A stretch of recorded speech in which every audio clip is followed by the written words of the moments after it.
Hey, this is Max. Welcome back to Forza Horizon 5. I'm here with the Toyota Supra RZ. I'm going to give you my drag tune.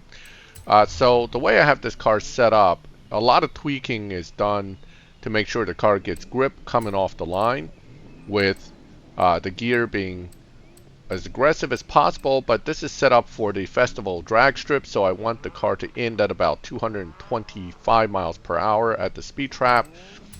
Alignment, positive camber in the front seems to reduce the performance, the 0 to 60 and also the 0 to 100, so that's why it's done that way. Anti-roll bars. The spring is very important. Apparently, load too much spring and the car lifts too much. You get a problem with control. Too little spring, it doesn't lift enough, and also the car coming off the line will be slower. So spring is kind of an important setup. This is more variable, but generally you want to make sure the car can lift and then land smoothly. So I have a little bit of front and rear rebound and bump, mainly to stabilize the car. You can also do 1.0 and probably have the same effect. I did 1.5 because it happens to work. Now, some people like the lock to be at 100%. I find this car, if the lock's really high, it tends to spin, so generally I leave it alone to a slightly lower side. Also, the slightly higher rear tire air pressures to get a little bit higher trap speed when you're going down the track. So the initial low PSI is meant to help you get grip, but as you go down the track, a slightly higher PSI will help you get better mile per hour. Tire pressure actually gives you a little higher trap speed, so keep that in mind. Alright, so let's see if it'll grip. Now, that time the tires are still a little too warm. It gave the car 2 gears of wheel lift, which actually, as nice as it is, it slows you down. That's 11.4 run. Let's do it again. We'll tweak it a little bit to see if we can get it to do a little bit less. I raised this. I can lower this or raise that, but generally speaking, you probably want to do something like this. Notice how it makes it slower.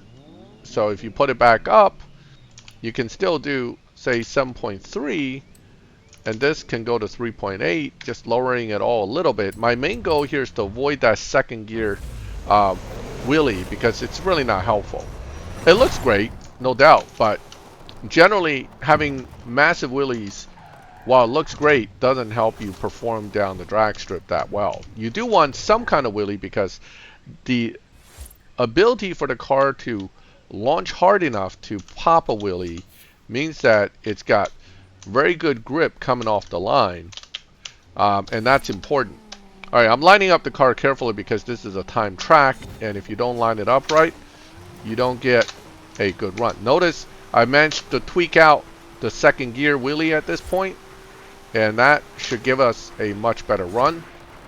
11.2, we shaved basically a tenth and change off, because this could be 11.299 for all I know, but jumping from 11.4 to 11.2 because of tweaking the suspension is basically the difference between a good drag tune and a bad drag tune, right? You can have a car that looks great coming off the line, accelerates the same way as far as the gear ratios are concerned, but if you're not gripping right or you're not landing the front end right after the first gear, you're going to run a slower time. So that's really the drag tune to this car. Let me go back. I'll show you the final tune again. This is how I tune drag cars. I do it a lot on these test tracks, because what I'm looking for isn't necessarily how fast it runs on the test track, because depending on how you stage, you can make it look better or worse. But what you want to look for is, as you tune, you want the car to do better. If you can make it drop a tenth, then that's always a good thing. So this is the basic setup I have on this car. Again, it's a pretty good setup in my opinion. I'm not saying this is going to be the fastest or the best, because obviously little tweaks, depending on who's doing it and how well they know tuning, can make it even better. Let's see if we can do a festival drag strip run to see what the trap speed is. It should be 224 and change to 225 on a dry track. Obviously, the grip is not tuned for a wet track, right? So This being the summer season has been kind of rough on the cars when it comes to the track being wet all the time. All right, let's go. Let's take a look. I tend to like using this lane because for some reason this lane has a little better grip than the center lanes. Whether that's just in my head or not, I don't know. But all right, here we go.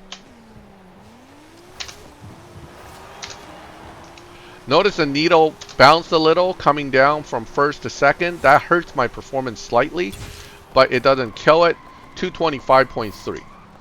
All right, so that's it. That is my festival drag tune for the Toyota RZ, Supra RZ. I hope you like the tune. Feel free to set up and tweak it. You may find a better setup than I do. One final tidbit since you watched this far. The reason my mile per hour is so high is because I have the body kit on. Believe it or not, the body kit on this car actually gives it a slightly higher top speed going down the track. That's probably a drag related matter. It doesn't work on every car, but a lot of cars either need the front bumper aero or side skirts in many cases to get it to a slightly higher top speed. The other thing that people tend to do is the wheel size, but I didn't really mess with it with this car. But you might be able to use wheel size and other combinations to get to like 227 mile per hour coming down to the speed trap. That may not actually be faster, but it'll look better on the mile per hour. So anyway, that is a rear wheel drive Toyota Supra RZ tune. I hope you liked the video. If you do, leave a like. If you like my channel and you want to see more of these videos, subscribe, hit the bell, and you get notified when I put up new videos. And as always, thank you for watching my videos. I'll catch you next time.